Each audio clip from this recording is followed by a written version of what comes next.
Hello again, and welcome to another edition of Media Watch. I'm your co-host, Eric Tait. I'm Bob Anthony.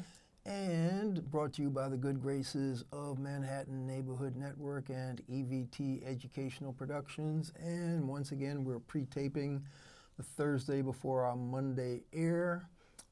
And we may end up actually repeating the show. We'll see how that goes. But anyway. Well, because you'll be taking a trip, so you'll be, unfortunately, you'll be out of the country for a couple of weeks, so be ready for a couple of repeats. We'll try to make this one last.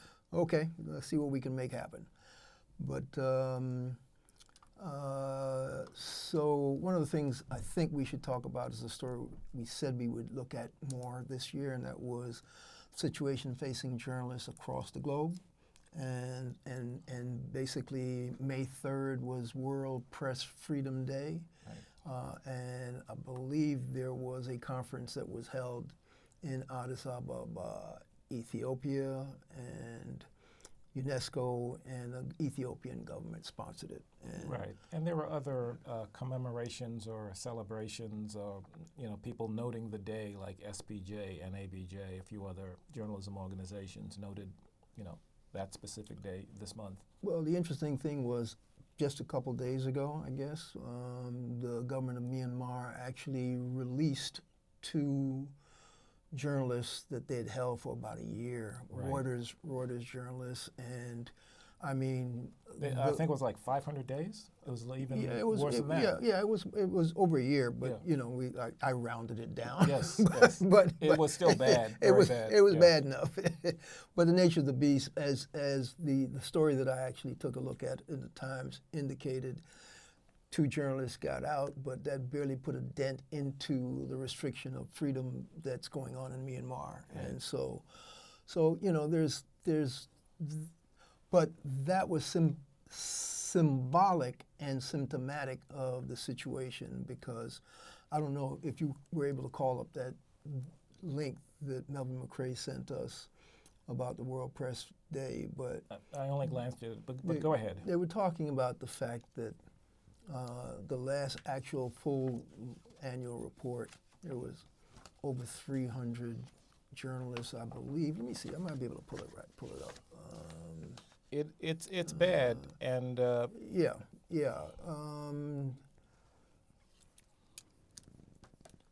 another organization, while you look that up, that keeps an eye on journalists who cover bad situations is the DART Awards. They give it out from the DART Center. They give it out at Columbia every year. And I remember from past years, they honor journalists who came out of really dangerous situations. In some cases, there was one, I believe, Philippine journalist who was here basically for her own safety, the way things were going at that particular moment. She was doing and her outlet was doing some very good reporting, but at every turn they were being threatened, if not with imprisonment, with violence from the government. And, this is an unfortunate worldwide trend. Well, according to a report by Reporters Without Borders, 80 journalists were killed last year, while 348 were detained, which made 2018 one of the worst years for journalist safety. And the Committee for the Protection of Journalists, Reporters Without Borders, have been keeping track of how things are going. And basically what they're saying is things are not getting better, they're getting worse. This link that Melvin McRae sent us, in Africa, over 66 journalists as of 2017 have been detained for doing their work. And they listed some of the worst countries in Africa: Egypt, Morocco, Algeria, Ethiopia, where this conference was being held. Which is impressive that it was being held there. Right. Cameroon, Mauritania, Equatorial Guinea, Congo, Brazzaville, Niger, Nigeria, and Somalia. And basically what they're highlighting is that the things that these folks are having to deal with, of course, is their own personal safety, right? Cool. Some are getting killed, some are getting locked up. the quote menace of fake news, which Right. basically, hey, listen, when you get real news being called fake news and fake news being touted as real news, then yeah, you don't just have the menace of fake news, you have the menace of people alluding Right. to real news being fake news. And, And yeah. and you know, we're not getting the deaths here in this country, but we are getting the violence against journalists for sure. April Ryan, White House, she covers the White House. She appeared nearby where we're taping right now at the CNN at the Time Warner Center to talk about her experience, and she has to travel with security now, because she'll go to an event, and Trump supporters will spot her and go after her because of her desire to ask real questions. Because Donald Trump keeps alluding to the fact that she is dealing in fake news. Right. She was one of the 3 female journalists that he actually basically Insulted their professionalism, implied that their questions were racist, even though their questions were bona fide questions. Right. And so the reason why we needed to at least lead with this story, folks, is because this is a problem that's getting worse in this country thanks to the guy in the White House. Right. This man, first of all, if you just take the example of the Mueller report, now that we've seen the bulk of the Mueller report and have had it dissected by a number of individuals, the first thing he said was, no evidence of collusion, and I'm exonerated totally. Right. Now, that is a bold-faced lie, but he has repeated that everywhere he goes. His attorney general, and I say his attorney general because that attorney general doesn't represent the U.S., he represents Donald Trump, spun the report into no obstruction of justice and no evidence of collusion. Well, the real interpretation that Mueller placed on it was no evidence of a chargeable conspiracy Right. to try to help the foreign government in our stuff. Lots of collusion, lots of meetings between the Trump people and the Russians. And so the no collusion lie is just that, a lie. Mueller said, I can't convict this man of a conspiracy to aid, but yeah. Yes. And I don't want to convict him of obstruction of justice because I mean, well, it's his attorney general. no, Well- Mueller said I can't do it because the DOJ rule is I can't indict a sitting president. Oh, okay. We're going there. But he gets up and says, I've been totally exonerated. Well, but you know this. You know that he deals in slogans. Lies, not slogans, lies. Well, I'm yeah, not yeah. euphemistically dealing with this guy anymore. Okay, all right. No more slogans, no more euphemism crap. But he'll keep the saying, man lies. Yes, he'll keep saying no collusion because it's something that his followers can just hear it and they just grab it. Okay. I mean, he doesn't need to give details for his followers. Right, I understand that. Which actually does take us to the next larger overview picture that we need to deal with, because based on the Mueller report and based on the fact that there were at least 8 to 10 possible obstruction of justice charges that could have been charged except for the DOJ rule, Mueller didn't charge him with obstruction, but the Judiciary Committee would like very much to investigate further based on the report that they've seen. And so Right. they have basically asked for the underlying documents. They've asked a couple times for the underlying documents and the actual unredacted report. right and What has he done and what has he said? well, he said he wasn't going to do it, and then I guess he's exercised executive privilege to further try to block the release of the unredacted contents, Right. whereas Gerald Nadler, the head of that committee, is just pushing back, saying that, and we all know this, that Trump doesn't know his constitutional law or his, he doesn't know the Constitution. So basically, because he's saying no to everything, they have actually issued subpoenas. Yes, they correct? have. Yes. And so and the reason why I say we take it to the larger picture is because he has flat said, no, we're not going to respond to any subpoenas. We're not going to give you any documents. We're not going to do a damn thing that you want us to do because we don't feel we have to, because by fiat, I'm a king. That's Right. basically, he didn't say I'm a king, but he says that's how I will act. Yes, he's exercising a privilege he doesn't have, but go ahead. I know where you're going. So what, in deciding to do this on the broader issue, I remember when Richard Nixon got impeached. Richard Nixon got impeached for 3 particular articles. But the key one that stuck with me was the fact that he failed to abide by the Judiciary Committee's requests for certain materials. All right. And they had issued subpoenas, and he flat out says, no, I'm not going to give you that. And so they said that plus what transpired with your office and your people that you tried to cover up in this Watergate issues means that you have committed high crimes and misdemeanors. Then it's risen to the level. We are going to start to file these charges of impeachment. But the key one that stuck with me was refusal to abide by the subpoena. Right. So that particular impeachment that supposedly wasn't popular at the time because Nixon had won his presidential election by a huge landslide, and nobody really wanted to go down the impeachment road with him. But because things got so bad with him just stiffing the Congress, I believe one of the other things was contempt of Congress.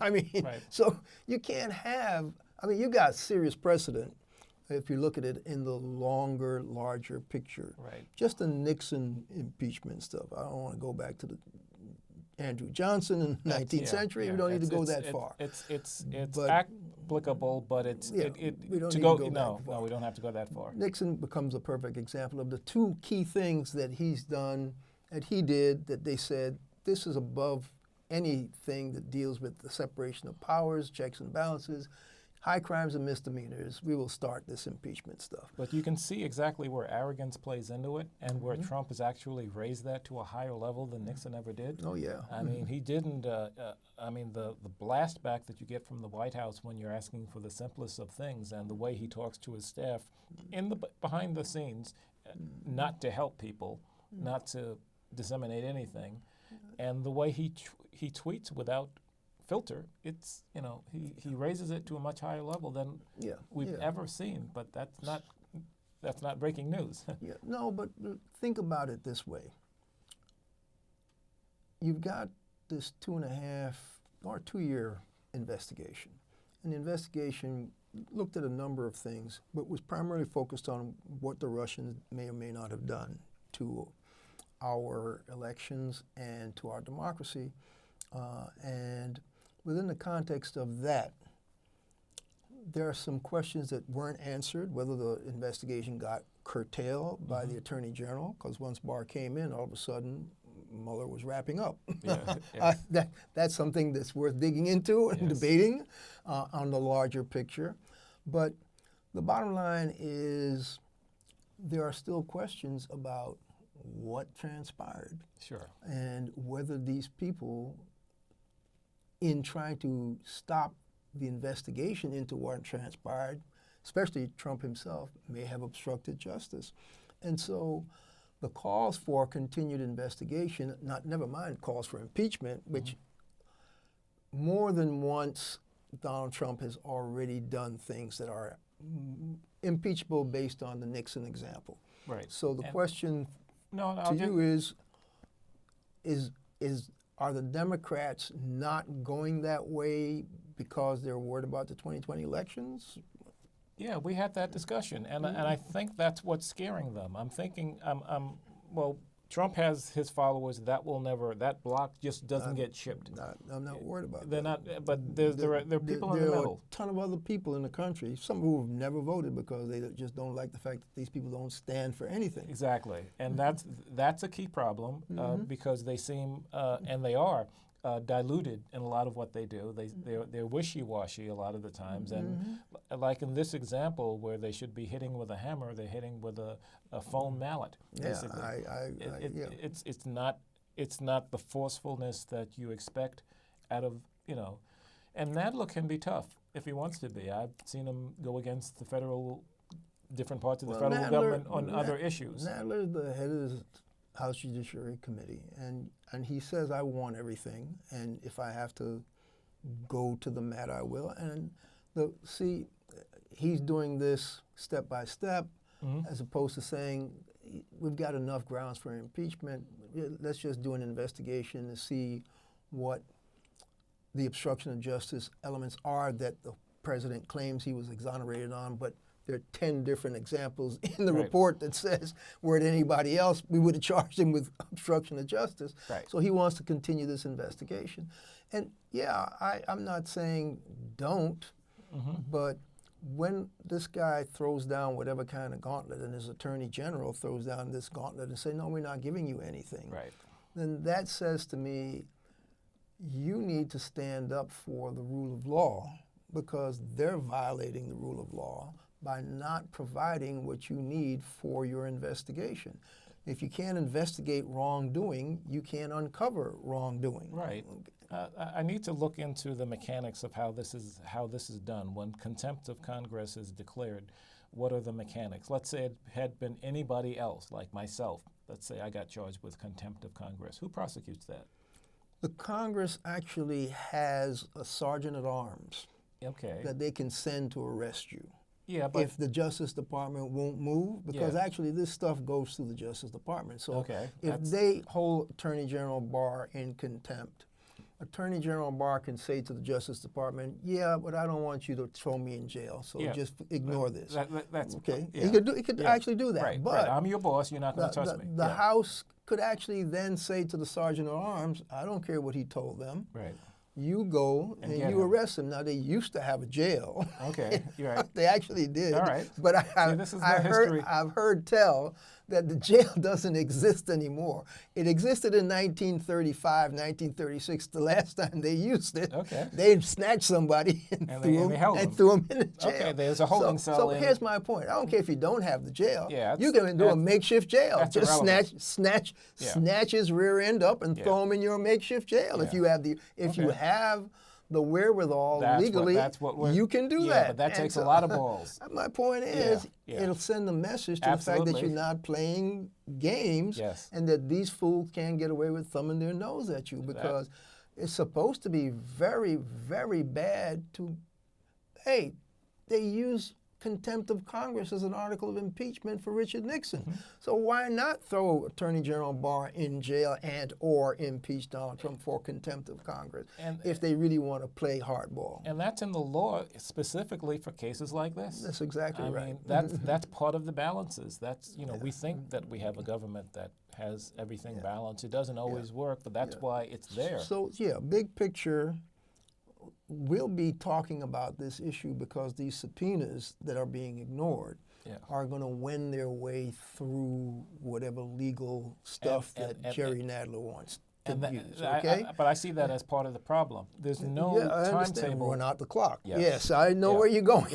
I don't want to jump down steal your thunder. But here's one of the things that I'm querying, and you may know an answer to this.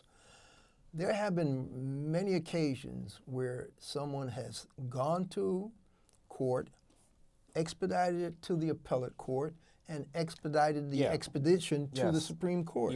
And so what I'm saying is, don't beat around the bush with asking for more compliance. Just start the legal process and do whatever you have to do as a Judiciary Committee person to expedite the process in the courts. It's doable. God knows you have cases of people who are about to die, and all kinds of reasons to expedite hearings. And I would think that a judiciary appeals bench might say, we don't want to taint the upcoming elections with silly nonsense. Let's expedite this so we have a ruling, blah, blah, blah, blah. I don't know how it'll go.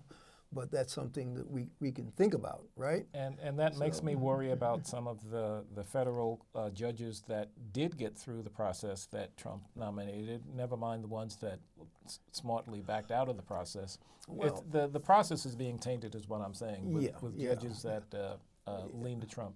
There's an interesting thing on this big picture thing.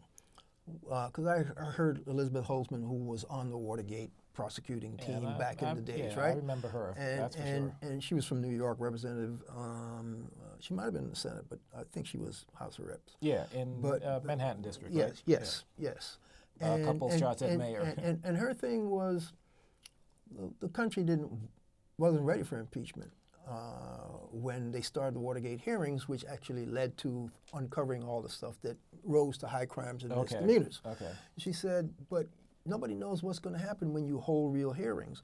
And so she says, yes, Nadler and all these people, whomever, Adam Schiff, the House Intelligence, because they still haven't answered the question about how compromised Donald Trump is with the Russians, because he had an hour-and-a-half talk with Vladimir Putin and right after his attorney general said, no, we're not giving you anything. So basically he thumbed his nose at the Judiciary Committee, at the Intelligence Committee, at his intelligence people by saying, oh yeah, we talked about it, and he mentioned that it was the Russian hoax. So he's talking to the guy who meddled in our election, calling it a hoax, and it was a joke, and his quote was, oh, it started out as a mountain and turned out to be a mouse. And I'm going, that in itself is enough for me to want to impeach his rear end just for that conversation. I mean, when he is talking to the guy who meddled in our election and joking around about it, that is for me.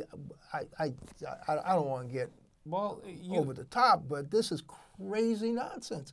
But here I started out with Holtzman. She was saying they didn't want to impeach, and I'm saying nobody wants to impeach right now in the general public if you listen to the polls.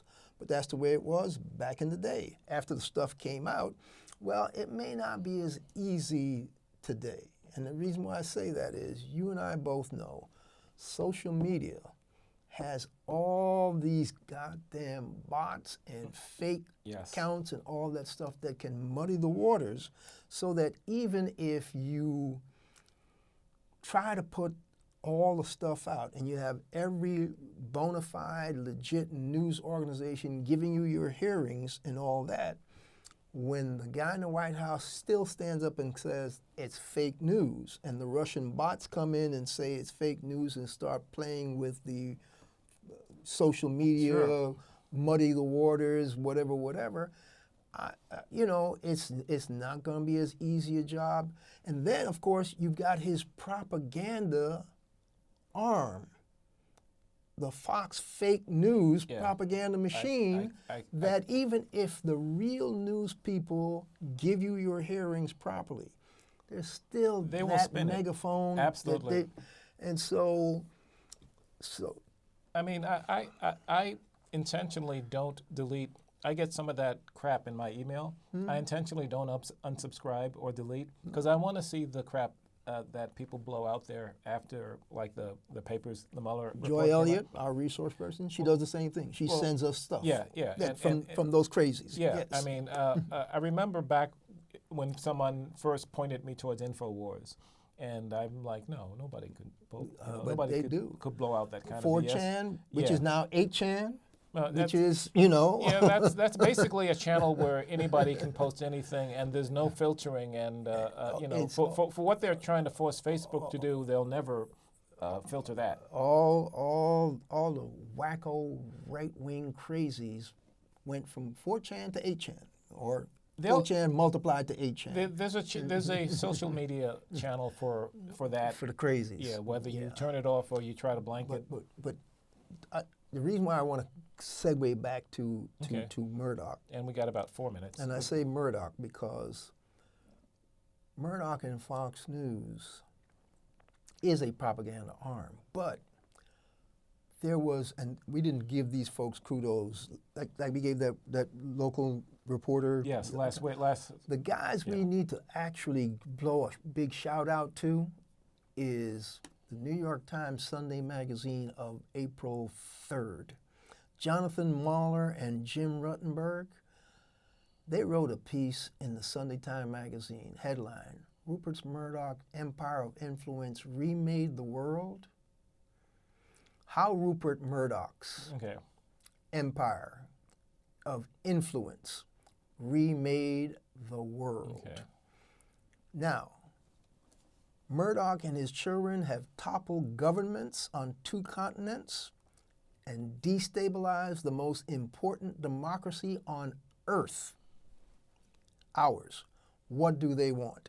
Now, this piece was so in-depth and so phenomenal that I started reading it and got totally depressed. Okay. Because this global influence, this propaganda machine, Right. when they say toppled governments, actually, these guys have their facts. Well, he has papers all over. He has papers in London. All He over has the globe, papers all but he over- has papers here. Yeah. And he's got that Fox fake machine, Right. propaganda machine. And that's what the real news establishment is up against. Right. And he's got deep pockets, and he doesn't mind spouting propaganda. No, he doesn't mind. Well, for example, the New York Post, which isn't anywhere near as doesn't do as much damage as it used to because nobody hardly reads it anymore. But it's still out there with blaring headlines. Yes, and it bleeds money, but he doesn't care. No, he wants that but outlet he wants in New that York arm City. out there. I mean, if he could have snapped up the Daily News, he would have done that too. But yeah, between what he's done in London, between what he's done here, Australia, here, London, and other parts of the globe, because Right. he's still, he's got, what is it, his Skynet thing is a global satellite yeah. thing, and that's part of his empire. So his pocket, like you said, Post might bleed red, Yeah. and he doesn't care because he's Doesn't got care. the deep pockets. He's got whatever agenda that he has, and his agenda seems to coincide with Donald Trump's agenda. Right. And so the question is, I don't know how much time we have. We have about a minute and a half. Does journalism have the wherewithal to be able to successfully compete and or defeat a Murdoch Right. social media alignment Right. that can make it almost impossible for truth and real news to actually break through? That's the word I was going to use. Can the truth always be pushed to the top? Do we have the strength to keep doing that? It's questionable at some points. Yeah, I'm worried that, we do this Yeah. every other week, and we're like shouting into the wind. Okay. Yeah. Now we do it because we can't not do it, Exactly. because we understand that somebody needs to be calling Somebody out needs folks. to wave that flag. And Somebody needs to be telling people, "Hey, this was some good journalism here." Look, and we're not the only ones, yeah, but yeah. we try to Yeah. we try to do what we can. We're almost out of time, but We have there's about another story that 40 we seconds. need to look at, folks, and that's being black in America again. Come back to revisit it because Sandra Bland. There are two women who we always call their names, Sandra Bland and Heather Heyer. Both women died tragically, needlessly, and her cell phone video from her phone proves that that cop who claimed he was fearful of his life had nothing to fear and knew he had nothing to fear. 15 seconds. So we will revisit that because that story is not going away. So all I can say is thanks for being with us. This has been Media Watch. I'm your co-host, Eric Tait. I'm Bob Anthony. Catch up to us on YouTube and Twitter at Media Watch EVT. And we'll catch you the next time.